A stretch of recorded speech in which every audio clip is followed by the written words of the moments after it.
Good afternoon everyone and welcome to another video. This weekend I'm in Wales. I've come to North Wales. I'm actually doing a Welsh course in Wrexham tomorrow morning and I've decided to stay overnight near this town which is Llangollen. I hope I pronounced that right, but I'm not Welsh and it's a difficult one to pronounce. Behind me is Plas Newydd, and if you notice on the hill above it is the castle Castell Dinas Brân, and you'll see my hike up there later on in the video. I won't be able to go inside the house today because it's almost 4 o'clock, but I can look around the gardens and that's free, and they're open till 8:30 tonight. Now, this house is well known for the two ladies who eloped and moved here, and so I'll tell you about that as I'm walking around the gardens. The two Irish women who moved here were Lady Eleanor Butler and Sarah Ponsonby. They moved here together in the late 1700s when the existing house was just a small cottage. They transformed and extended the house into a Gothic style fantasy with stained glass and elaborately carved oak. They added service rooms, a cellar, a library wing, a dairy, and they designed very picturesque gardens. They became well known throughout the country and welcomed many visitors to their home, including people such as William Wordsworth, Sir Walter Scott, and the Duke of Wellington.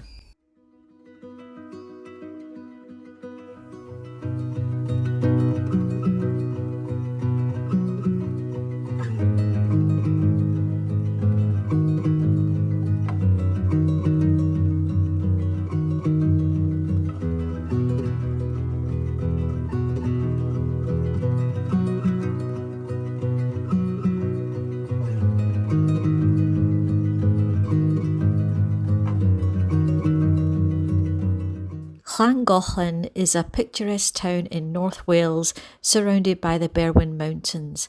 Visitors come here for its unique mix of natural beauty, rich history, cultural events, independent shops and historical attractions. There is also a heritage steam railway here which operates over 10 miles of scenic track to Corwin with spectacular views of the Dee Valley. Unfortunately, there were no trains running on the day I was here.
The bridge was built in 1817 over the River Dee to transport coal and limestone.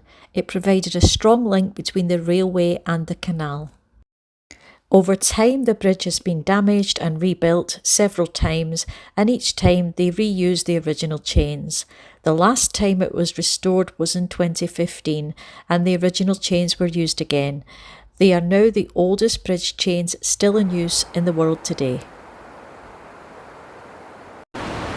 So I've just walked across the Chainbridge. When I went on it, it felt quite stable. It only moved a little bit, but then two other people came on it and it was really moving a lot, so I felt quite dizzy. Now I'm just making my way along the canal path down towards Horseshoe Falls. Since the 19th century, this has been a very popular beauty spot, and as you'll see when I get down there, on very hot days like today, it is a very popular attraction. Despite the name, Horseshoe Falls is not a natural waterfall, but is actually a horseshoe-shaped weir built in 1808. On the day I visited, the main viewing bridge was closed off. I'm not sure if that was because of storm damage, but it meant that I couldn't get a close look at the falls. The purpose of Horseshoe Falls was to draw water from the River Dee to feed the newly constructed canal. The 11-mile stretch of the canal from here to Chirkbank was designated a UNESCO site in 2009. Today, the area is popular with visitors who enjoy canoeing, paddleboarding, walking, cycling, narrowboating, or taking a ride on a horse-drawn boat.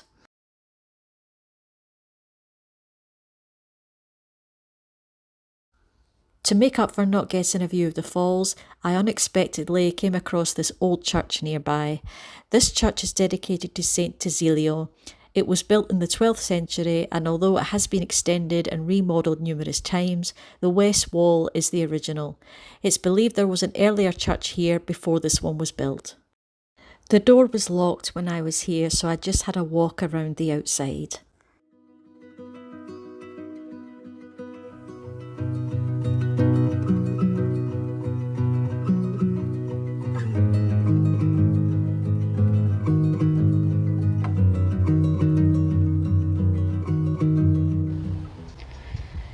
So this is the oldest grave I've found so far. Most of the gravestones are in Welsh, but this one's in Latin. I think the year is 1690 on there.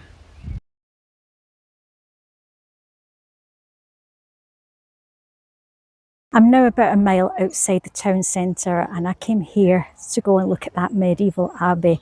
Unfortunately, the gate's locked and I can't get in. Now, I've been here before and I don't remember that there was a gate that could be locked because there's no entrance fee, it's just free to look around.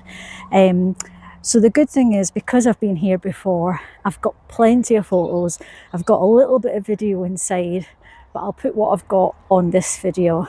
Now, the location of it, although it's not in the town centre, it's not in a very tranquil location either.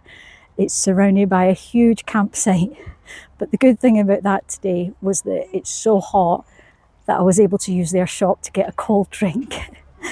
So now I'll put the video on of when I came last time so you can have a look inside the abbey. Valle Crucis Abbey was founded in the year 1201. The abbey originally housed monks who followed a strict life of prayer, manual labour and self-sufficiency. It prospered in the 13th and 14th centuries and benefited from sheep farming. The abbey began to decline in the later Middle Ages due to political unrest, economic hardship and changing religious attitudes. It was officially dissolved in 1537 during Henry VIII's dissolution of the monasteries.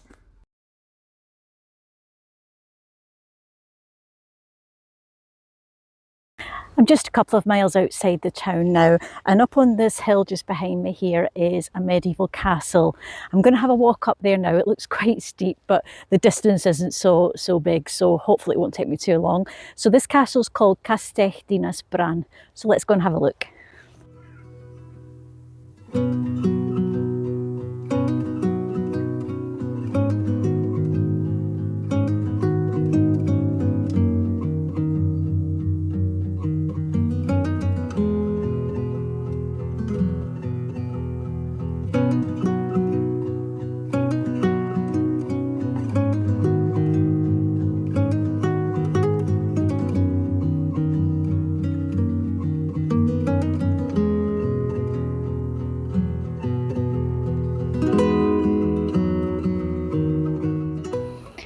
It's nice to see the horses here because I'm a big horse fan, so anytime I see horses I always stop to have a look. It's nice to see that there's babies there too.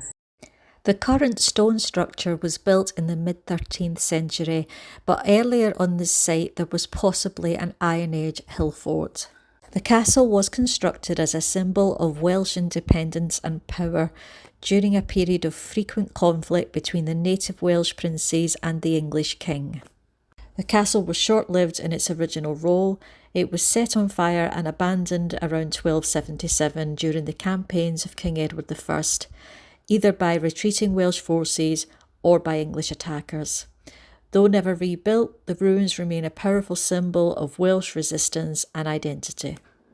The castle offers panoramic views of the Dee Valley and the surrounding countryside.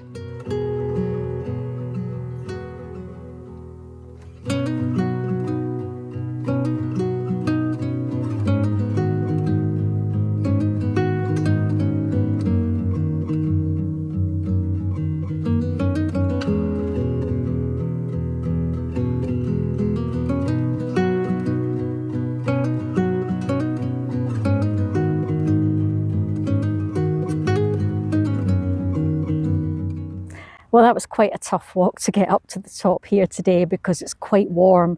I wouldn't recommend doing this walk in a hot weather because there's very little shade. There's just a couple of trees down below near the bottom, but that's about it really. But it's worth coming here for the views and to see the castle, obviously. I'm going to end the video here in front of the castle.